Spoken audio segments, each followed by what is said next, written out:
안녕하세요. 비전공자도 쉽고 재미있게 배우는 코딩 김쌤 김세지 강사입니다. 너무 감사하게 부트스트랩 3를 활용한 반응형 웹페이지 영상에 10만 명 가까운 구독자분들이 좋은 호응과 추가 강의 요청을 주셔서 이번에 부트스트랩 4를 활용한 반응형 웹페이지 만들기 개정판으로 여러분을 찾아뵙게 되었습니다. 자, 부트스트랩 얘기를 하기 앞서서 반응형 웹페이지를 우리가 기본적으로 그냥 CSS만으로 짰을 때를 먼저 볼 거거든요. 자, 이렇게 간단하게 일단 연습을 해볼게요. 데스크탑에서 봤을 때 웹페이지 이렇게 한번 만들어 볼 거고요. 그리고 타블렛에서 봤을 때의 레이아웃을 이렇게 잡아 볼 거고, 스마트폰에서 봤을 때의 레이아웃을 이렇게 한번 잡아 보겠습니다. 거의 중요한 포인트는 저 내비게이션에 있는데, 우리가 이제 반응형 웹페이지에 들어갔을 때 거의 데스크탑에서는 메뉴가 이렇게 펼쳐져 있고, 그리고 타블렛에도 이렇게 펼쳐질 때도 있고, 아니면 타블렛에서도 이렇게 이제 숨겨지면서 저 세 개짜리 라인 버튼, 우리가 보통은 햄버거 버튼이라고 부르죠. 네, 햄버거 버튼이 보이고 메뉴가 숨겨져 있다가 저거를 클릭하면은 펼쳐지는 형태. 예, 그런 형태가 많이 보여지는 형태고요. 그거를 우리가 CSS를 이용을 해가지고 구현을 해볼 겁니다. 자, 개발 툴은 서브라임으로 하겠습니다.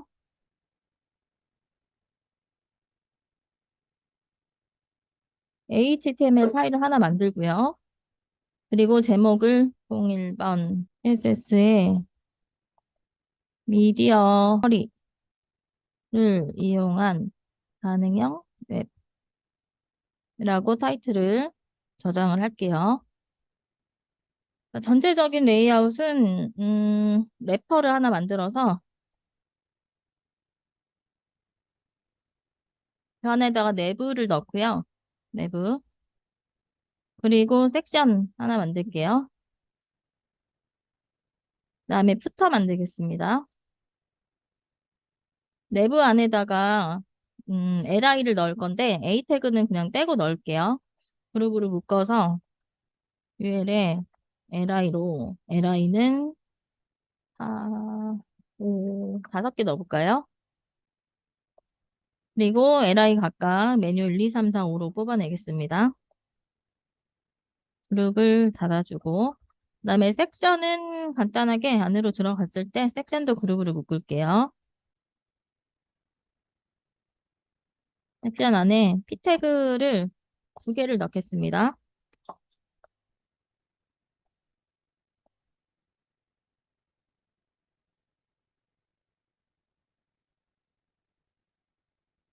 그리고 푸터도 마찬가지로 p 태그 하나만 넣을게요.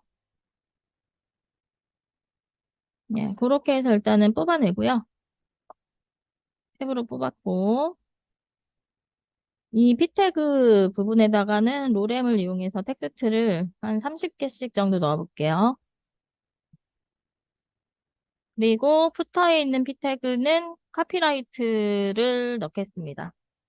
엔드 카피를 이용해서 카피라이터 표시를 해주고 카피라이트 바이 본인 이름을 써보세요. 일단 그렇게 간단하게 그 정도로 뽑아낸 다음에 한번 보죠. 브라우저로 일단 확인을 하고 CSS를 추가를 하겠습니다. 자, 리셋을 하고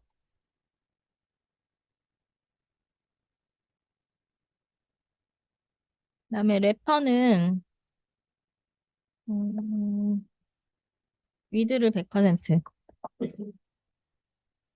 하이트는 안 줄 거예요. 그리고 배경색을 주기 위해서 바디를 따로 선택해가지고 백그라운드 컬러를 줄게요. 배경 색깔은 베이지 톤으로 하겠습니다.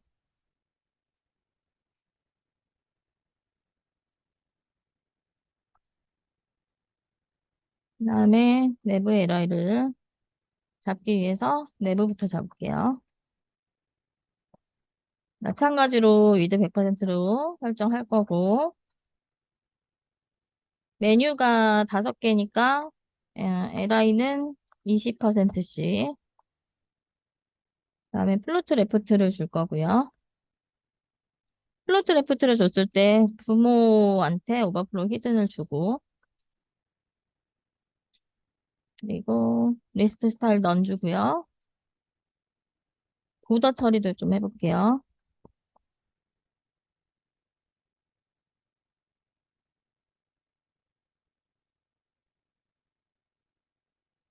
자, 100%의 보더 처리했기 때문에 박스 사이즈 보더 박스도 주겠습니다. 보더가 박스에 포함이 될 수 있도록 하고, 텍스트도 중간으로 배치하겠습니다. 하이트를 한 50 정도 줘볼까요?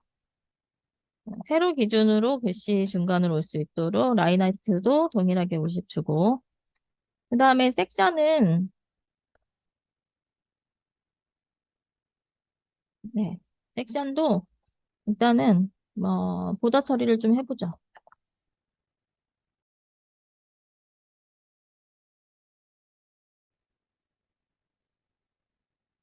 그리고 안쪽으로 패딩 좀 줄게요.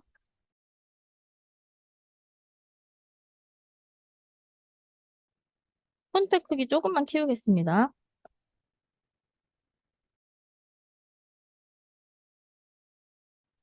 1.5배 정도로 키워볼게요.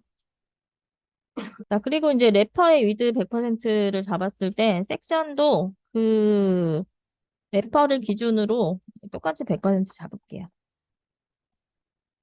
푸터도 마찬가지로 위드 100%에 보더하고 패딩 값 그대로 가져가고요. 폰트 사이즈만 조금만 줄일게요. 그리고 텍스트 중간으로 배치하겠습니다.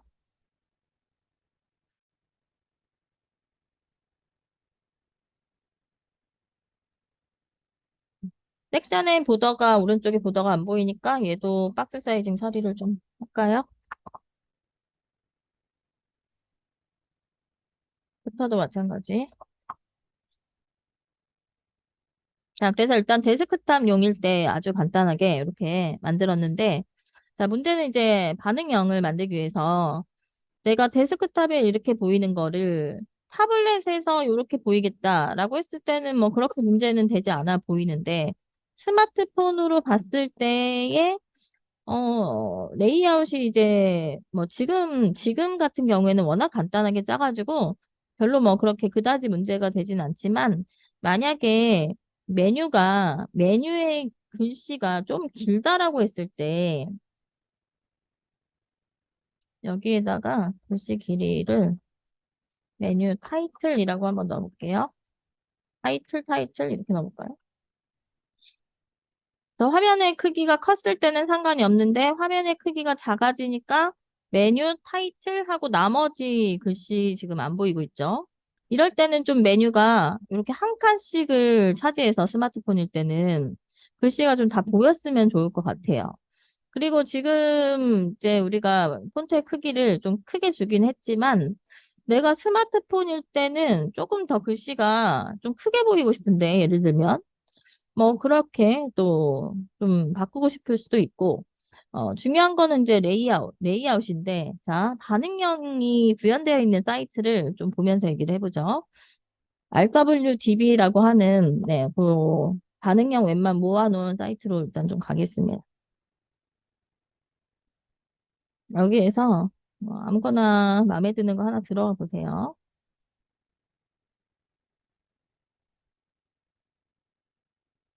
자, 큰 화면으로 봤을 때 모습이고요. 그 다음에 이제 윈도우를 좀 크기를 줄이면서 한번 볼게요. 크기를 줄이면서 이렇게 보니까 기본적으로 반응형 웹사이트는 화면의 크기가 줄어들면서 내비게이션 바가 숨겨집니다. 그리고 이렇게 햄버거 버튼이 있어요. 햄버거 버튼을 클릭을 했을 때 메뉴가 보여지고, 네, X를 누르면 없어지고 있고. 그리고 페이지를 이렇게 한번 또 들어가 볼게요. 링크를 들어갔을 때, 자, 요렇게 화면의 크기를 줄였을 때 여기 있던 이 내부가 이 화면 크기를 줄이니까 요게 지금 이제 사라졌고요. 요거를 더 줄였을 때 글씨가 자동으로 밑으로 내려가면서 레이아웃이 정리가 되고 있는데 조금 더 다이나믹한 페이지를 한번 좀 볼까요? 자, 이번에는 보세요. 여기에 있는 컨텐츠. 내가 이 컨텐츠를 이렇게 레이아웃을 두 개를 잡아놨잖아요. 근데 이게 화면 크기를 줄이면서 레이아웃이 계속 두 개면은 스마트폰에서는 좀 너무 공간이 좁아서 답답하니까 이 두 개의 레이아웃을 이렇게 하나로 바꾸면서 얘가 이렇게 밑으로 떨어집니다. 요게 이제 진정한 반응형 웹사이트인 거죠. 그래서 거의 이제 크게 데스크탑일 때, 그리고 타블렛일 때, 그리고 스마트폰일 때, 요렇게 크게 나누면은 요 정도 세 개로 나눌 수 있고, 사실 디테일하게 나누면은 더 뭐 다섯 개, 일곱 개, 열 개로도 나눌 수가 있어요. 지금 사이트도 내가 이렇게 크기를 조절을 했을 때 여기서 뭐가 바뀌나 보니까 요 내부의 글씨 크기가 조금 작게 바뀌었네요. 너무 크면은 여기 공간이 없으니까 조금 작게 바뀌었네요. 여기서 한 포인트 바뀌고 있고, 여기서는 지금 네 번 정도 지금 레이아웃을 바꾸고 있습니다. 그러면은 이제 이 도대체 몇 번을 바꿔야지 되는가? 그거에 대한 정답은 없어요. 왜냐하면은 디바이스의 사이즈가 워낙에 다양하기 때문에 사실 모든 디바이스에 다 맞추려면은 화면을 엄청 바꿔줘야 돼요.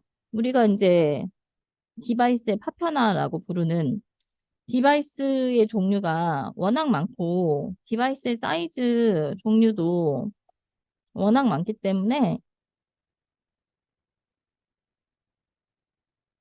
그냥 핸드폰만 봐도 핸드폰의 종류가 제일 이제 디바이스의 파편화가 제일 심한 게 핸드폰은 점점 종류가 굉장히 다양화가 되고 있고 핸드폰의 사이즈가 정말 미묘하게 조금씩 바뀌고 있어서 어 제조사도 워낙에 많고 제조사별로도 또 모델이 엄청 많고 그래서 같은 갤럭시지만 22 버전에서 23 버전으로 바뀌었을 때의 사이즈가 조금 변화가 또 이렇게 됐네요. 0.3 정도 이렇게 변화가 된 걸 볼 수가 있고, 하나의 같은 모델인데도 업데이트가 됐을 때 사이즈가 이렇게 다른데, 다른 제조사일 때의 사이즈는 또 이렇게 많이 또, 아까 삼성 거하고 차이가 많이 납니다.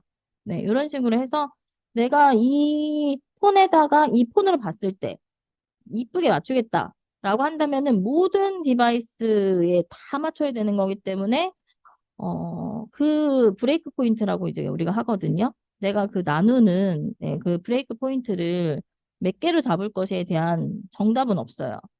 나는 정말 완벽주의자다. 그러면은 막 진짜 12번, 15번 막 이렇게 나누는 경우도 봤는데, 사실 이제 중간이 중요하겠죠. 어느 정도 호환이 되는 그 중간점이 뭐냐.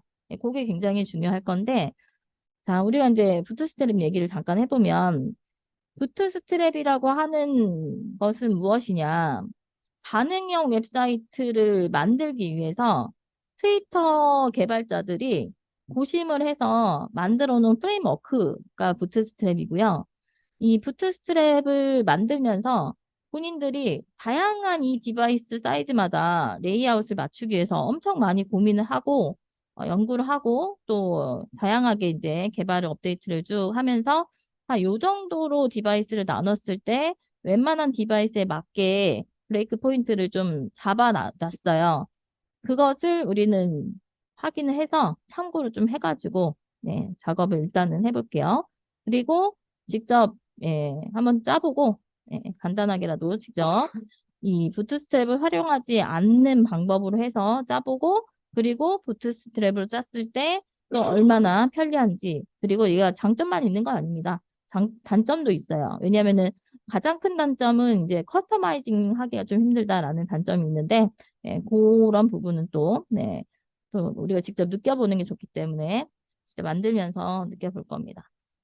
자, 일단은 부트스트랩에 대한 얘기는 다시 잠깐 접어놓고 부트스트랩에서 사용하고 있는 그런 브레이크 포인트는 어느 정도로 잡아놨느냐 그거를 한번 확인을 해보기 위해서 부트스트랩을 검색을 해서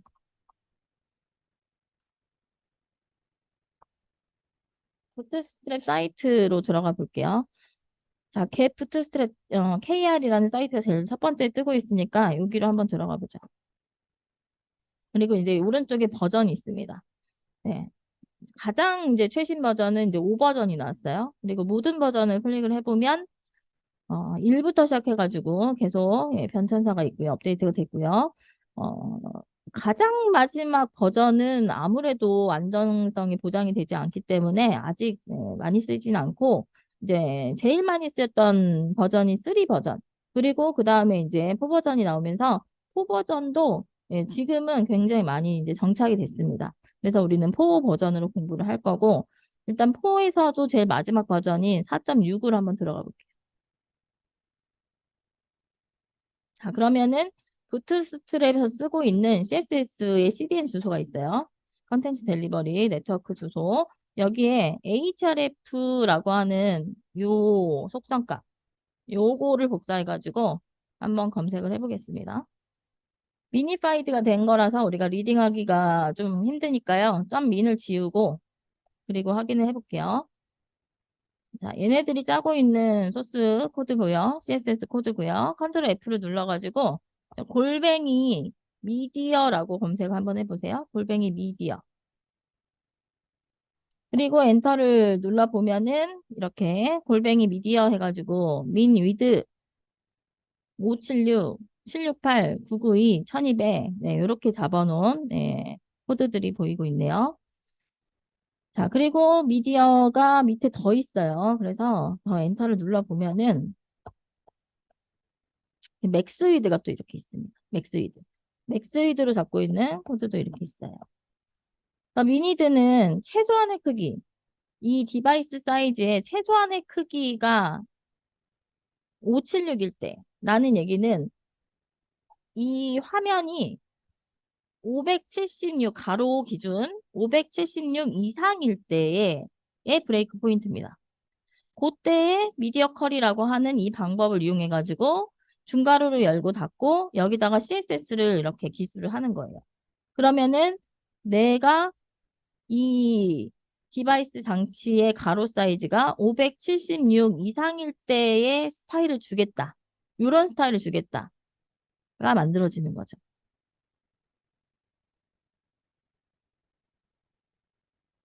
만약에 맥스 위드를 준다. 그러면은 1199.98이니까 1200이라고 쳐볼게요. 제일 클 때가 1200이라는 얘기는 1200 이하일 때의 사이즈에서는 이런 스타일을 주겠다라고 기술을 한 겁니다. 그렇게 해서 1200 이하일 때는 이 스타일을 주고 그 다음에 예, 992 정도 됐을 때 992 이하일 때는 이 스타일을 주고 768 정도 됐을 때는 이 스타일을 주고 네 그렇게 잡겠다라고 지금 예, 잡고 있는 거죠. 자 그러면 미니드를 쓸 것이냐 맥스위드를 쓸 것이냐 예, 그거는 이제 선택의 문제인데요. 음, 조금 더 간단한 미니드를 써볼게요.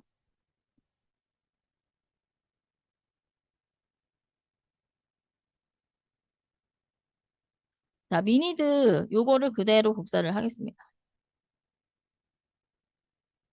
4개의 미디어 커리가 있죠. 브레이크 포인트를 4개로 지금 일단 잡아놨어요.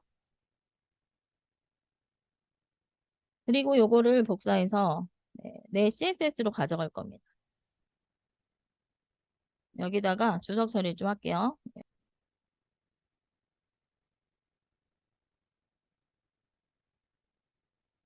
자, 그리고 여기서 주고 있는 이 코드, 얘네들은 지울 거예요.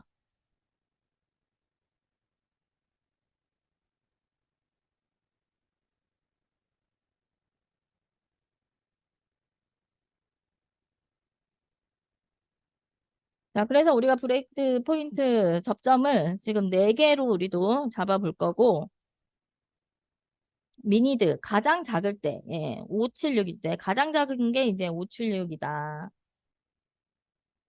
그 얘기는, 576 디바이스 사이즈가 디바이스의 가로 사이즈가 576 이상일 때. 최소한이 576이라는 얘기니까, 네. 진짜 가장 작을 때가 576이다는, 네, 576 이상일 때. 그러면 얘네들은 디바이스 사이즈가 768 이상일 때, 얘는 99 이상일 때, 얘는 1200 이상일 때. 자, 그래서 이제 기준을 어떻게 잡으면 되느냐. 우리가 조금 이해하기 쉽게, 물론 지금 정확하게 팩트는 이거지만, 조금 이해하기 쉽게 얘기를 해보자면은, 어, 1200 이상일 때는 이제 데스크탑으로 봤을 때라고 생각하면 돼요. 근데 꼭 데스크탑이다라고 말할 수는 없어요. 왜냐면 요즘에 핸드폰도 해상도가 워낙 좋아져가지고 핸드폰 해상도가 이렇게 높을 때도 있거든요.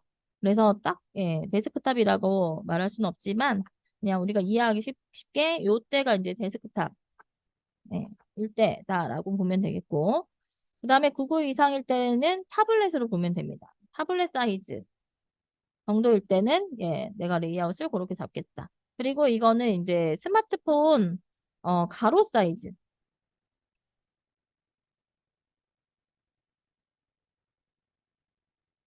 얘는 스마트폰 네, 세로 사이즈.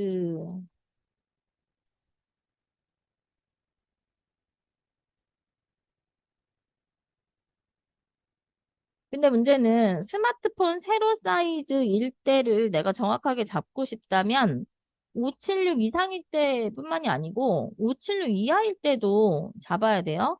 그래서 아까 미니드 말고 맥스위드 있었어요. 맥스위드. 맥스위드 여기 네, 요 값을 하나 다시 복사를 해주세요. 맥스위드에 575.98 있죠? 네, 그거를 하나 복사를 할게요.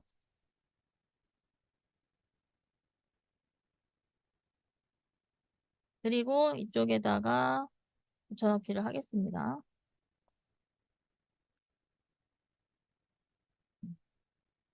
그리고 요거를 지우고 요걸로 대체할 거예요. 여기를 576으로 대체할게요. 그러면 이 가로 사이즈가 이제 이하일 대로 바뀌고요. 디바이스의 가로 사이즈가 576 이하일 때, 네, 그때를 스마트폰 세로 사이즈로 해서 잡아볼게요.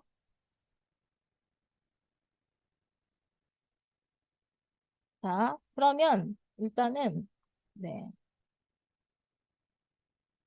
색깔부터 한번 바꿔볼게요. 색깔. 바디를 선택을 해서 자, 중요한 거는 우리가 여기서 선택했던 이 선택자를 똑같이 선택해야 돼요.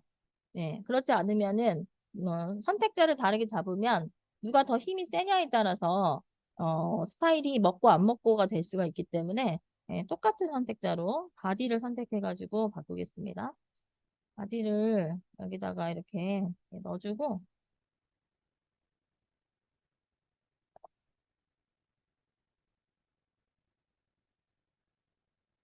색깔을 한번 임의로 바꿔보세요.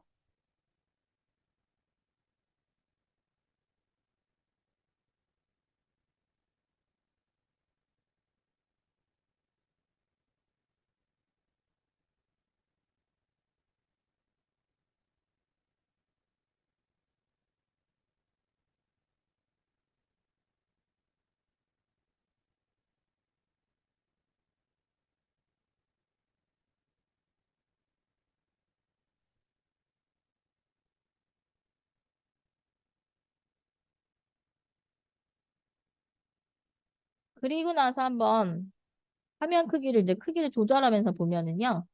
화면의 크기가 지금 1200 이상일 때, 네, 요때 요 색깔로 바뀌었고요. 그 다음에, 예, 992 이상일 때는 요 색깔로. 그리고, 예, 768 이상일 때는 요 색깔로. 그리고 내가 지금 잡지 못한 사이즈에서는 원래 줬던 색깔이 먹고 있고요. 그 다음에 576 이하일 때 요 색깔로 바뀌고 있어요. 결국에는 위에 있는 스타일을 아래로 내려갈수록 덮어 쓰고 있는 거죠. 요게 이제 반응형의 기전입니다. 그래서 이제 우리가 CSS를 내가 요 사이즈일 때 이 스타일 말고 스타일을 바꾸는 거죠. 그래서 결국은 반응형 웹사이트를 짠다는 건 그냥 똑같이 CSS를 여러 번 주는 거예요. 네, 결국에는 그냥 어, 뭔가 결과물을 봤을 때는 백조가 이제 또 우아하게 보이지만 밑에서 엄청 다리를 막 움직이고 있는 것처럼 CSS를 무지하게 바꿔가면서 넣는 그 작업이 결국에는 이제 반응형의 핵심이 되겠습니다. 자, 우리가 조금 좀 간단하게 일단 해볼 거라서 여기에 있는 사이즈를 데스크탑하고 어, 데스크탑하고, 그러니까 랩탑일 때죠. 랩탑일 때랑 타블렛일 때랑 스마트폰, 요렇게로, 나눠볼 거거든요. 그리고 이번에는 우리가 직접 코드 지우고, 네, 이 손으로 기억하는 거니까 손으로 직접 한번 쳐볼게요.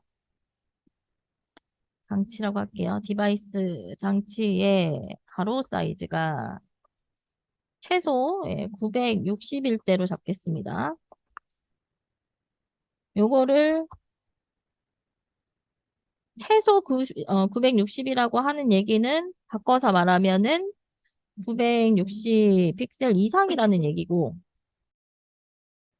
그러면은 랩탑, 데스크탑, 랩탑 컴퓨터용이라고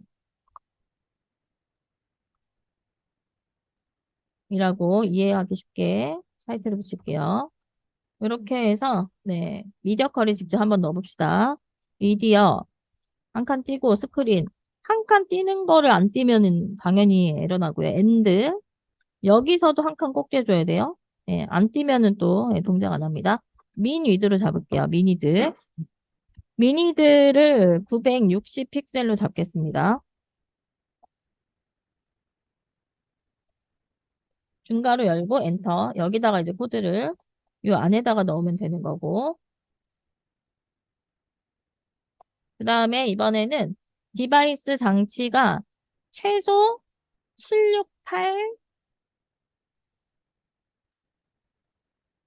이상이면서 최고 959 픽셀일 때를 잡아볼게요.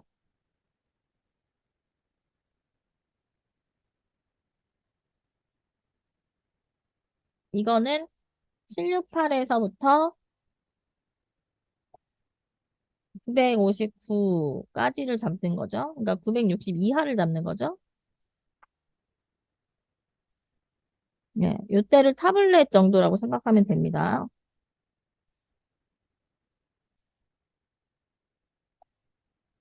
자, 골뱅이, 미디어, 스크린, 엔드, 한 칸 띄고, 민, 위드, 768. 그리고 이제 내가 최고 768 이상이면서 엔드 조건을 잡았잖아요. 그래서 얘를 이렇게도 할 수 있어요. 엔드. 그리고 맥스, 위드, 959.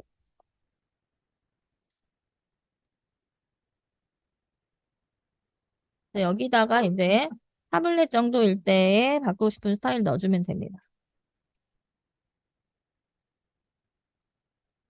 자, 그 다음에 세 번째. 최대 767일 때.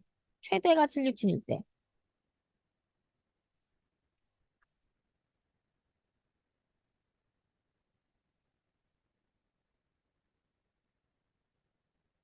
그 얘기는 767 이하일 때가 되는 거죠.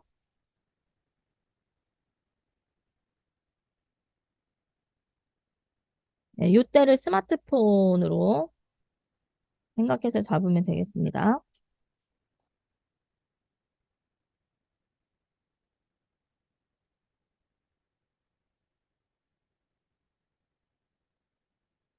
골뱅이, 미디어,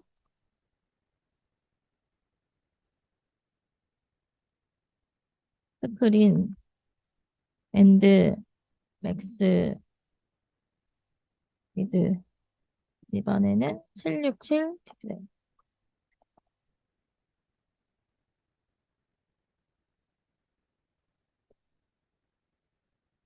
자, 그렇게 해서 일단 아까처럼 바디부터 한번 바꿔보죠. 잘 동작하는지부터 확인하고,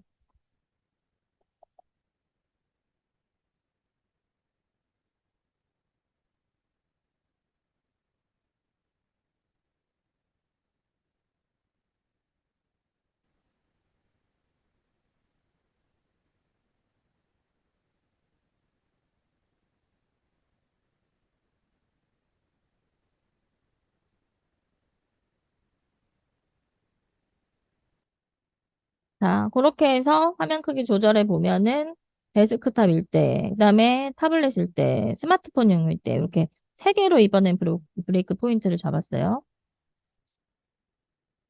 자, 이때 주의해야 될 거는 지금 같은 경우는 이제 미니드 한번 썼고요. 그다음에 맥스위드 한번 썼고, 그리고 중간에 미니드 앤드 맥스위드를 이렇게 같이 썼는데 아까처럼 미니드를 쭉쭉쭉쭉 쓰거나 맥스위드를 쭉쭉쭉쭉 썼을 때는 이 미디어 커리의 순서에 또 주의해야 돼요. 순서.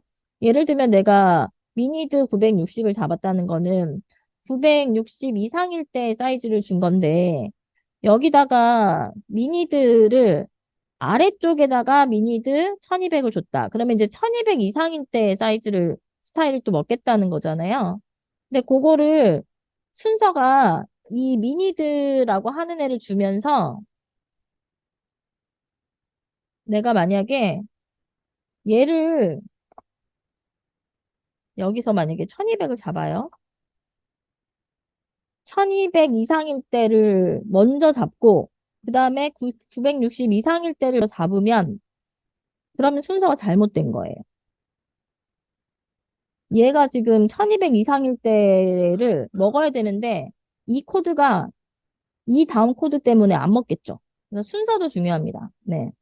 이 코드가 여기에 포함이 되는 거니까 이 코드가 안 먹어요. 이럴 때 순서, 미니드만 줬을 때, 맥스위드만 줬을 때는 순서에도 유의해야 됩니다. 자, 그러면은, 뭔가 이제 공통적인 스타일을 주고 싶다면은, 여기서 바꿔야 되고, 나는 이 사이즈일 때만 스타일 바꾸고 싶다. 그러면은 이제 각각의 미디어 커리 안에서 바꿔줘야 되고요. 지금은 우리 구조에서 조금 구조를, 추가를 조금만 하고 갈게요. 여기 내부를, 감싸는 헤더 하나만 좀 추가해 주세요. 헤더. 그리고 헤더에다가 H1 태그로 반응형 웹이라고 넣고 여기다가 I 태그 하나 넣을 거예요. I 태그. 그리고 메뉴를 이쪽에 이렇게 넣겠습니다. 자, I 태그를 넣는 이유는 햄버거 버튼을 이제 넣기 위해서 I 태그를 추가를 좀 시켰습니다.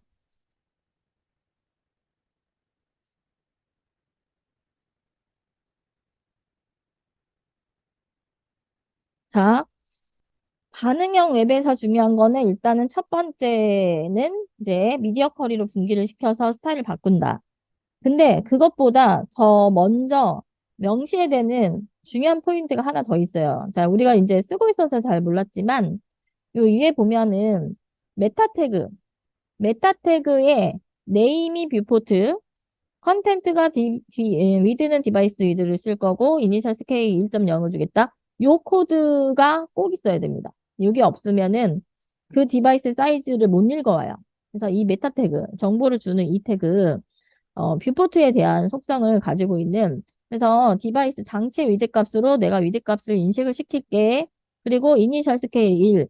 우리가 이제 스마트폰 같은 경우에는 막 줌하고 줌아웃을 하게 되니까 그렇게 내가 막 줌 해놓고 쓰고 있다가 다시 이 사이트에 들어왔을 때 초기화를 시켜줄게라고 하는 이 속성, 요 메타 태그, 요거가 꼭 있어야 됩니다. 요게 없으면은 미디어 커리가 아예 동작을 안 합니다.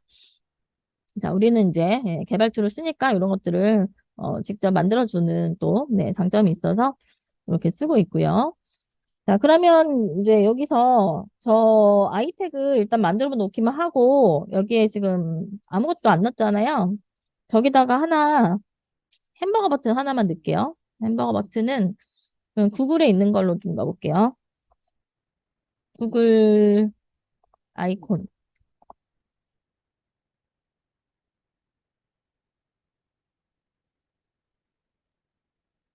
여기서 메뉴 하나 가져올까요? 메뉴. 그리고 링크 태그 가져올게요. 링크 태그. 링크 태그 하나 가져오고, 링크 태그 하나 타이틀 밑에다가 추가해 주고요.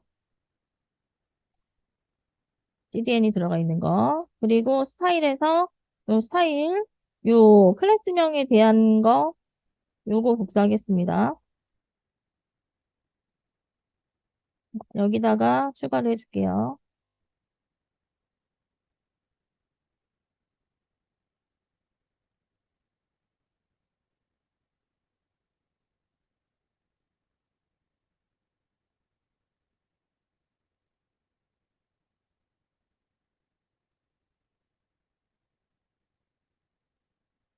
그다음에 여기 인설트 아이콘 해가지고 스팸 태그 있는 거, 예, 요거 가져올게요.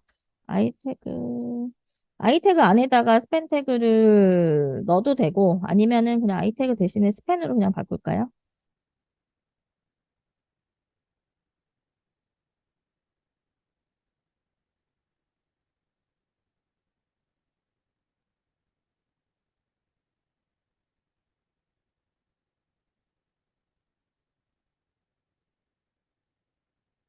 그래서 햄버거 버튼이 일단 보이고 있는 상태입니다.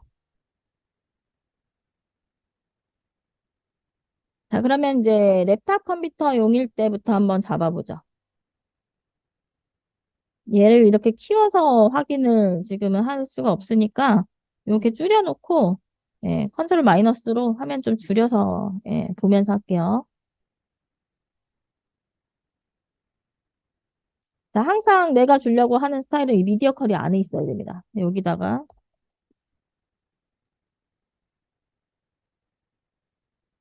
자, 래퍼를 크기를 조금 줄일 거예요. 위드를 80%로 줄여볼 거예요.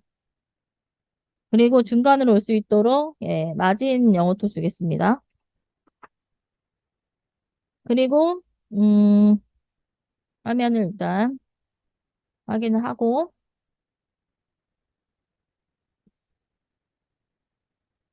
그다음에 저 햄버거 버튼은 지금은 필요가 없으니까 햄버거 버튼은 숨겨버릴게요. 저 햄버거 버튼은 요거 뭘로 숨겨버릴까? 헤더 안에 있는 그냥 스팸 태그로 잡을게요.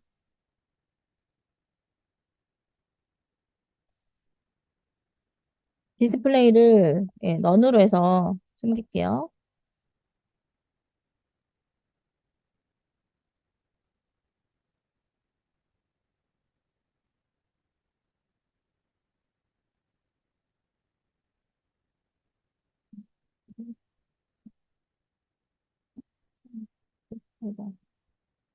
어? 너 왜 안 숨겨지니?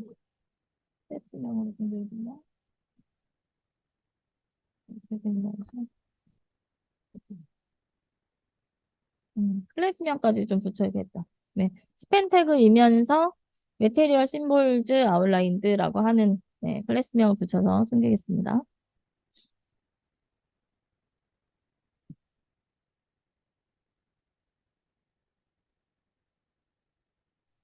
자, 그리고 이제 타블렛용을 또 잡아볼게요. 타블렛용.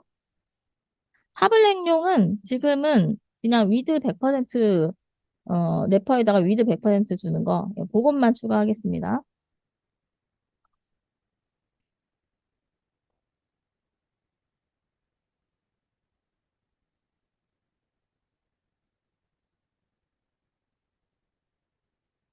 자, 그리고 다시 한번 이제 확인을 해보면은 네, 데스크탑일 때 그리고 타블렛일 때 타블렛일 때도 마찬가지로 저 햄버거 버튼은 지금 필요 없거든요. 그래서 똑같이 디스플레이 넣어주겠습니다.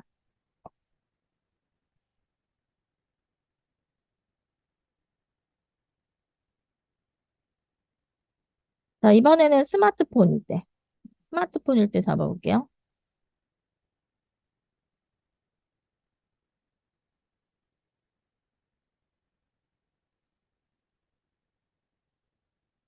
자, 이제 이 내부 태그, 네, 요거를 숨겨야 되니까 내부 태그를 디스플레이 넌을 걸어주고,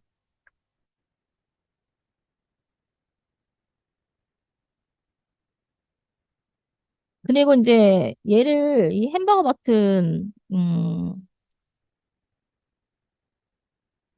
여기다가 마우스를 사실은 클릭했을 때를 줘야 되지만 우리가 CSS로는 이제 클릭했을 때를 만들 수가 없잖아요. 그래서 뭐 jQuery, 자바스크립트로 가도 되지만 그냥 간단하게 CSS로 마우스 올렸을 때 보일 수 있도록 예, 그렇게 넣겠습니다. 자, 요 위치 좀 바꿔볼게요. 네. 요 햄버거 버튼의 위치를 포지션을 좀 줘가지고 앱솔루트로 잡아주고 라이트에서 한 5픽셀 정도.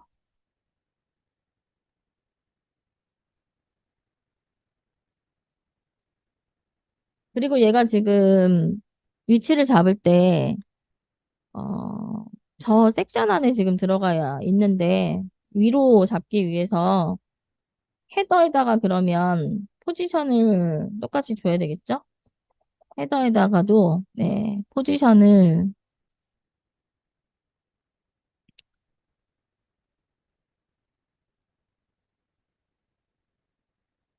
어, 앱솔루트를 줘볼까요? 앱솔루트를 주고, relative relative주고 얘는 그러면은 그냥 위로 올리기 위해서 라이트 탑을 0을 줬을 때를 확인해서 네, 이렇게 위로 올려버리죠. 탑을 한 5픽셀 정도로. 네, 마우스 올렸을 때 커서를 포인터로 크기를 좀 키우고 싶다 그러면은 폰트 사이즈를 2EM으로 2배로 주겠습니다. 자, 그래서 우리가 이제 여기다 올렸을 때 이제 보여야 되니까 호버시에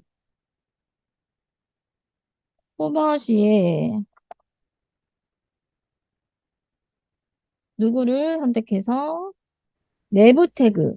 네. 내부 태그는 지금 형제 관계죠. 형제 관계. 내부 태그를 선택해서 디스플레이를 다시 블럭으로.